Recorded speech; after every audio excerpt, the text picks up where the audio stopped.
No ano de 1997, um brasileiro chamado José da Silva Martins, ele entrou para o Guinness Book como a pessoa mais velha até então a publicar o seu primeiro livro.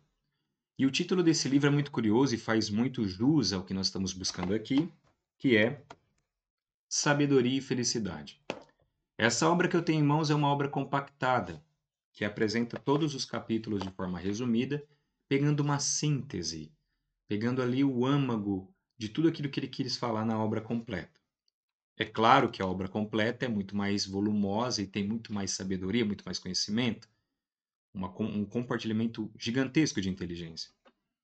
Um dos capítulos, inclusive é o primeiro, ele fala sobre reverenciar Deus. O que um homem, aos 84 anos de idade, nos apresenta como a primeira parte daquilo que ele chama de buscar sabedoria, de buscar felicidade, em uma obra escrita e publicada e que fez ganhar o prêmio naquele ano como a pessoa mais idosa a conquistar, né, a publicar seu primeiro livro. Entrou para o Guinness Book, o livro de recordes. Reverenciar Deus. E dentro desse tópico a gente poderia falar aqui de forma bem filosófica, de forma bem teológica também, mas não é o sentido da coisa aqui. Quando a gente para raciocinar, quando a gente para refletir, uma pergunta que eu gosto de fazer quando eu converso com pessoas de certas denominações religiosas é: o que é Deus?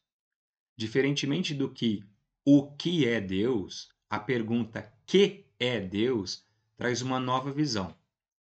Você tem uma visão de um Deus antropomórfico, um Deus muito similar à estrutura humanoide, estrutura física e material, uma pessoa de estatura média, um velhinho de barba branca, uma pessoa comum com vícios e virtudes? Muitas pessoas, quando pegam certas obras religiosas, quando leem, estudam, eles ficam indignados, desacreditam, porque encontram ali vícios, problemas emocionais encontrados nas pessoas, que quando a gente for parar para pensar, Deus não os possuiria. Ou você tem uma visão de um Deus mais cosmológico e até mesmo incompreendido. Quando você olha para as estrelas, quando você olha para a estrutura planetária, se você já teve a oportunidade de observar, quando você olha para todas as imagens que a ciência já trouxe do universo, qual é a compreensão da divindade? Você caracteriza Deus, por exemplo, como um todo, panteísmo, né? Está em tudo, tudo está nele. Qual é a sua forma de ver Deus? O que você entende como ser Deus? O que é Deus? Que é Deus? Eu não gosto muito de falar o que é, porque o que é materializa. Se materializa, ele está dentro. Se está dentro do quê? Se está fora do quê? E aí já começa a complicar, a gente já não começa a entender muito. O que seria então reverenciar Deus? Ele faz aqui uma breve apresentação do título para a gente entrar em reflexão, mas aqui eu venho com proposições, com perguntas e questionamentos, para que você aí, isolado nesse momento que está assistindo esse vídeo, possa trazer também outras perguntas, outros questionamentos. E as questões do belo, do justo, do bom e do verdadeiro? E as questões de uma vida futura além da matéria? E aí tem uma parte que ele traz um trecho de Abraham Lincoln, dos maiores presidentes dos Estados Unidos, e ele escreve assim, ó: Disse Lincoln: Eu acho impossível que um homem, contemplando a terra, se torne um ateu. Parece-me impossível que esse mesmo homem, ao olhar o céu, ouse dizer que não existe Deus. E aí ele vem aqui sobre a referência: o culto a Deus é um dever de toda criatura. É ele o criador de tudo que existe. Reverenciá-lo constitui obrigação de todo homem. Negá-lo é negar a criação. E nada existe sem o seu criador. Um dos ícones brasileiros, né, o nosso querido doutor Enéas Carneiro, ele faz uma apresentação extraordinária sobre a contemplação de Deus que ele tem. Outro grande filósofo, por exemplo, Immanuel Kant, tem uma outra denominação. Outro também, como Spinoza, tem uma outra denominação. Perguntaram para Albert Einstein, por exemplo, se ele acreditava em Deus. Ele falava: olha, eu gosto do Deus de Spinoza. Então, assim, como nós compreendemos e o quanto nós compreendemos de todas as maravilhas que existem aí por fora?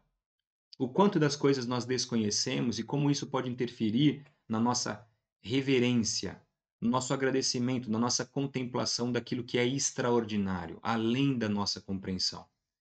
Se nós pegarmos do micro ao macrocosmos, tem uma inteligência suprema ali que reina tudo. Será que isso verdadeiramente veio do nada? Se veio do nada, já bate de frente com a própria teoria de Sir Isaac Newton, da inércia. E quem acendeu o fósforo para explodir o Big Bang? E tantas outras reflexões, a gente entra aí em questões mais ideológicas e poderia-se sim, daqui a pouco, entrar em conflito entre quem acredita e quem não acredita. Mas não é nessa questão que a gente está falando. A gente está buscando sabedoria, a gente está buscando questionamento para fortalecer o que nós temos dentro de nós e, claro, trazer isso de uma forma prática, plausível.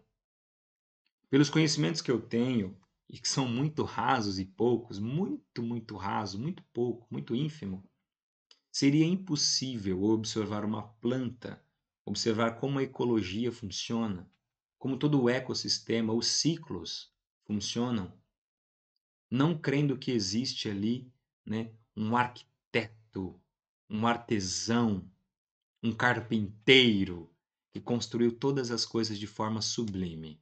Não, eu não consigo conceber essa ideia. É muito difícil para mim, pelas crenças que eu possuo, tentar negar uma existência transcendental tão forte e tão presente.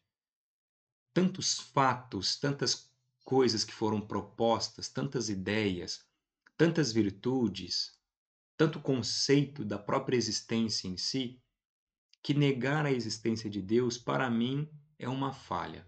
Independentemente do grau intelectual, dos títulos acadêmicos, do resultado financeiro, das empresas, dos negócios, no final das contas, será que é isso mesmo que importa? E aí, aqui no Reverenciar Deus, ele fala: se o homem veio do nada, vai para o nada, qual que é a finalidade? Por que então existem pessoas tão boas, tão maravilhosas? Qual é o intuito de ser bom? Qual é o intuito de ser justo? O intuito de ser verdadeiro? E aí tem uma frase de Cícero aqui maravilhosa que ele diz: não vês Deus? E, no entanto, o reconheces por meio de suas obras. Fazendo uma indagação: como você pode não reconhecer Deus no meio de tantas maravilhas existentes? E aí tem até uma brincadeirinha que foi feita mais ou menos assim, ó. A pessoa pergunta: como que foi feito o dicionário? O dicionário, isso mesmo. A classificação em ordem alfabética para colocar as palavras e seu significado, a sua essência. Como que foi feito? Ora, foi muito simples. Algumas pessoas eruditas sentaram, começaram a perguntar, catalogar, escreveram um dicionário e ali foram raciocinando, buscando informações e na frente daquela palavra falou colocando significado. Bobagem! Você acha que tem uma inteligência por trás do dicionário? Nada a ver. O dicionário foi assim: tinha uma biblioteca, aí explodiu a biblioteca. Bum!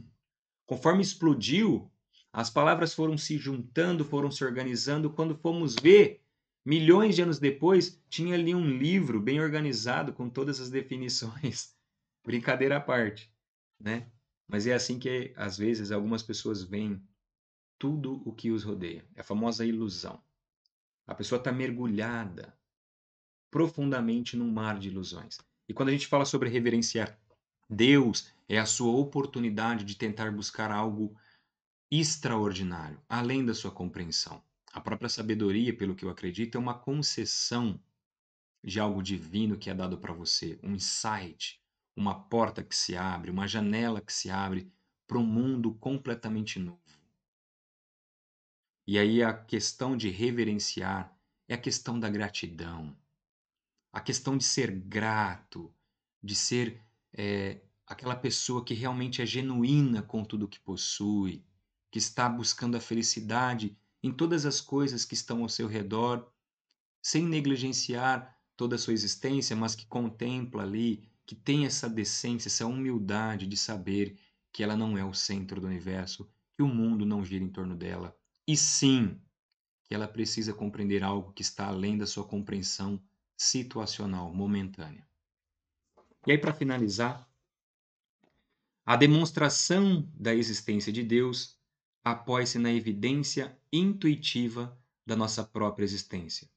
Se eu existo, deve haver algo que existe desde sempre, isto é, eterno, sem um começo, pois antes do começo só pode haver o nada, e o puro nada jamais poderia ter criado um ser existente.